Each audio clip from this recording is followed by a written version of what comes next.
আসসালামু আলাইকুম, কি অবস্থা, কেমন আছেন সবাই? আশা করি সবাই ভালো আছেন। অনেক বড় কিছু পরিবর্তন নিয়ে আপনাদের সামনে হাজির হয়েছি, যার মধ্যে একটা পরিবর্তন হলো বাইকের চেসিস।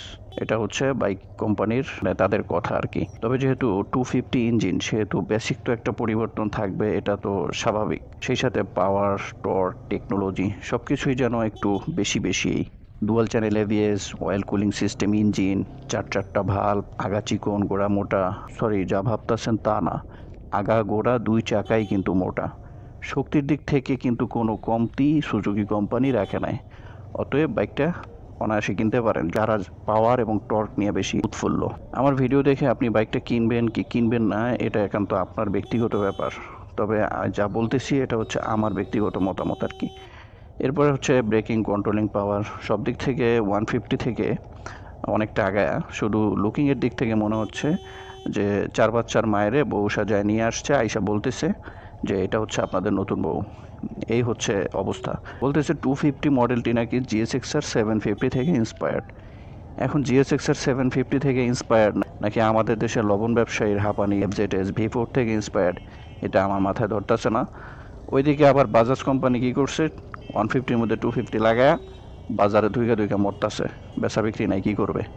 তবে হাউন আঙ্কেলের সাথে যদি তুলনা করেন এই যে 250-র সাথে, তাহলে কিন্তু দাম ঠিক আছে, কারণ ইন্ডিয়াতে হাউন আঙ্কেলের থেকে 250-র দাম কিন্তু বেশি রাখা হয়েছে। সো ওইটা হিসাব করলে কিন্তু ঠিকই আছে। অনেকে আবার বলবেন হাউন আঙ্কেলের উপরে বৈশা কথা বলতেছেন, আবার তারই বদনাম করতেছেন।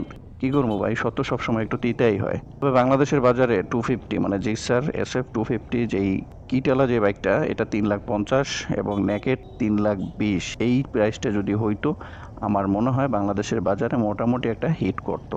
এটা হচ্ছে আমার ধারণা। তবে এইদিকে হোন্ডা হর্নেট কিন্তু মোটামুটি একটা কমফোর্ট জোনেই আছে। বাট এটার ব্যাপারে বিস্তারিত আলোচনা করব হচ্ছে নেক্সট ভিডিওতে। ইন্ডিয়াতে 250 মডেলটির দাম রাখা হয়েছে কিন্তু 1,94,000 রুপি, এবং R15 অর্থাৎ হাউন আঙ্কেল V4 এর দাম রাখা হয়েছে 1,83,000 রুপি। এটা চলতেছে ইন্ডিয়াতে বর্তমানে, যতটুকু দেখলাম। তার মানে ইন্ডিয়াতে R15 কেউ পায়ও না। পাওয়ার, টর্ক এগুলোই মনে হয় তাদের কাছে বেশি প্রাধান্য দেয়।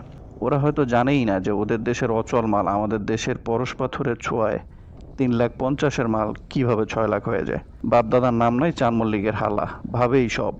মানে আমরা একটু ভাব নিতেই বেশি পছন্দ করি।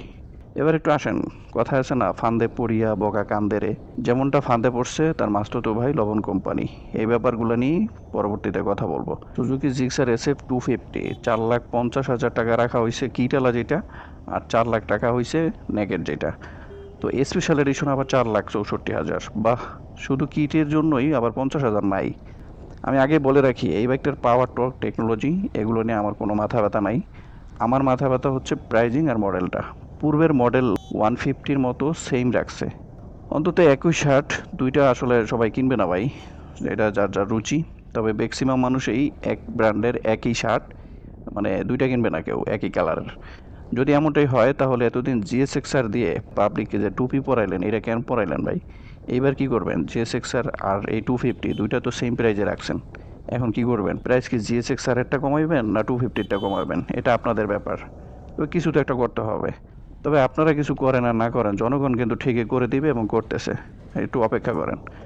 জন্ম থেকে আসলে দুইটা কোম্পানির বাইক দেখতে দেখতেই আমরা বড় হয়েছি, বিশেষ করে আমরা যারা গ্রামে ছিলাম। একটা হলো হোন্ডা ব্র্যান্ডের CDI বাইকটা, আর একটা হলো ইয়ামাহা ব্র্যান্ডের RX বাইকটা। এই দুইটা বাইক দেখতে দেখতেই মূলত বড় হয়েছি।